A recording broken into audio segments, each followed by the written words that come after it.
नमस्कार। आज का हमारा अभ्यास है योग मुद्रा। योग मुद्रा ट्रेडिशन से आया हुआ एक आसन है। इसका वर्णन किसी भी ओल्ड योगिक टेक्स्ट में नहीं मिलता है। योग मुद्रा का अभ्यास हम दो प्रकार से करते हैं। एक प्रकार है पद्मासन में बैठ के, दूसरा प्रकार है वज्रासन में बैठ के। तो जो आज का हमारा अभ्यास है वो वज्रासन में बैठ के है। तो योग मुद्रा करने के लिए सबसे पहले हम वज्रासन में बैठेंगे। वज्रासन में बैठने के लिए दोनों पैर सीधे करेंगे, दोनों हथेलियां दोनों थाइस के बगल में रखेंगे, उंगलियां मिली हुई सामने की ओर, गर्दन, सिर और पीठ आपकी बिल्कुल सीधी एक लाइन में, निगाह सामने की ओर।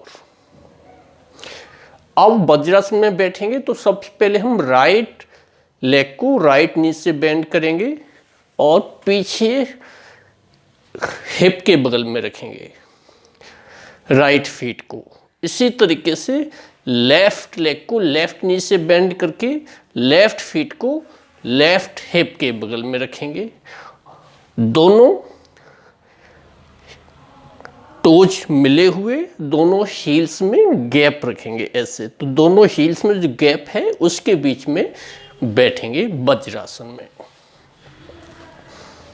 ऐसे करके। अब हम दोनों मुट्ठियों को ऐसे बनाएंगे और दोनों मुट्ठियों को अपनी जो नाभि है, नेवल है, उसके बगल में रखेंगे ऐसे करके। फिर श्वास लेंगे अंदर और धीरे धीरे श्वास को बाहर निकालते हुए कमर से आगे की ओर बेंड करेंगे। तो श्वास निकालने की गति और आपके शरीर के आगे बेंड करने की गति समान होनी चाहिए। जब लंग से पूरा श्वास आपका निकलेगा उसी समय आपका मस्तिष्क जमीन से स्पर्श होना चाहिए। तो शरीर के बेंड करने की जो गति है और श्वास निकालने की जो गति है उसमें समानता होनी चाहिए। अब जिन लोगों का पेट बढ़ा हुआ रहता है, जो शुरुआत कर रहे हैं योग की, वो अगर मुट्ठियाँ यहाँ रख के आगे की ओर बेंड करते हैं तो उनका बैलेंस लूज हो जाता है। वो एक तो आगे बेंड नहीं कर पाते हैं, अगर ज़बरदस्ती बेंड करते हैं आगे की ओर तो उनके पीछे से नितंब ऊपर उठ जाते हैं और वो आगे की ओर लुढ़क जाते हैं। क्योंकि जब भी हम आगे की ओर बेंड करेंगे तो हमारे पीछे से नितंब भी ऊपर नहीं उठने चाहिए। इसी पोजीशन में नितंब आपके रहनी चाहिए आगे बेंड फाइनल पोजीशन तक। तो जो लोग आगे की ओर बेंड करने में जिनको मुश्किल होता है वो दोनों हाथों से कमर के पीछे ऐसे कलाइयों को होल्ड कर लेंगे इस तरीके से, फिर आगे की ओर बेंड करेंगे। बाकी सेम प्रोसेस वही रहेगा जो यहाँ रख के करते हैं उस तरीके से। तो सबसे पहले दोनों मुट्ठियाँ बनाएंगे, नाभि के बगल में रखेंगे इस तरीके से। अब श्वास लेंगे अंदर की तरफ।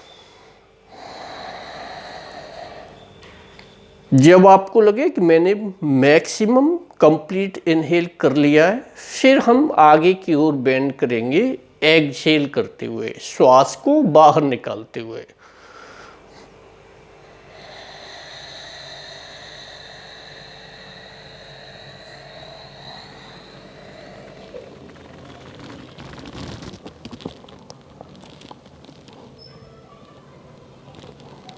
कुछ समय तक इसी अवस्था में हम रोक के रखेंगे।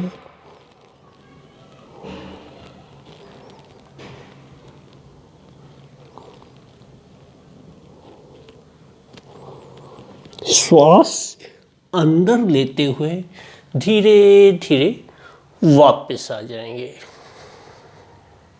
दोनों मुट्ठियों को रिलीज करेंगे। इसी तरीके से इसका अभ्यास हम 3 to 5 टाइम्स करेंगे।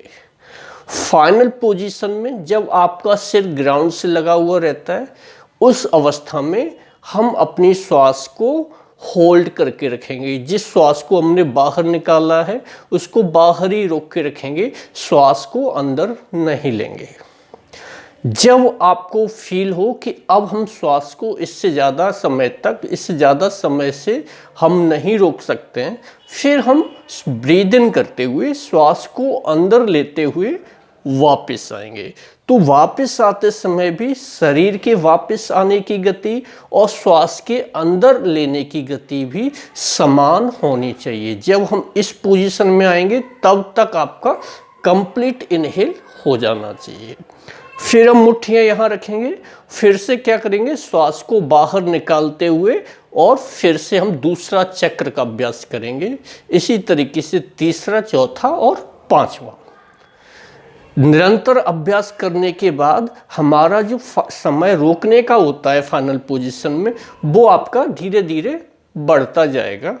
और जब वो बढ़ता जाएगा तो हम चक्रों की संख्या कम करते जाएंगे। अभी जैसे कि हम शुरुआत में 5 टाइम्स करेंगे, देन कुछ समय बाद जब समय आगे हमारा फाइनल पोजीशन का होल्डिंग टाइम बढ़ेगा, देन 4 टाइम्स, फिर 3 टाइम्स होने के बाद फिर हम उसको कंटिन्यू रखेंगे और फाइनल पोजीशन को हम होल्ड करेंगे जितना मैक्सिमम समय के लिए होल्ड करके रख सकते हैं। योग मुद्रा जब भी हम करते हैं तो हमारी मुट्ठियाँ जो यहाँ रखी रहती हैं उनके द्वारा, या फिर हम यहाँ करते हैं तब भी हमारे पेट के अंगों का ऑटोमेटिक मसाज होता है, जिससे कि हमारे पेट के अवयव अपने स्थान पर सुचारू रूप से काम करते हैं। नाभि से जुड़े हुए स्नायु भी बलशाली हो जाते हैं। जिनको कॉन्स्टिपेशन की प्रॉब्लम होती है वो इसके निरंतर अभ्यास से दूर हो जाती है। हमारा मन शांत हो जाता है इसके अभ्यास से। मन में आने वाला क्रोध शांत होने लगता है। जब भी हम आगे की ओर बेंड करते हैं तो हमारी पीठ में खिंचाव आता है, जिससे कि हमें अच्छा स्वास्थ्य प्राप्त होता है।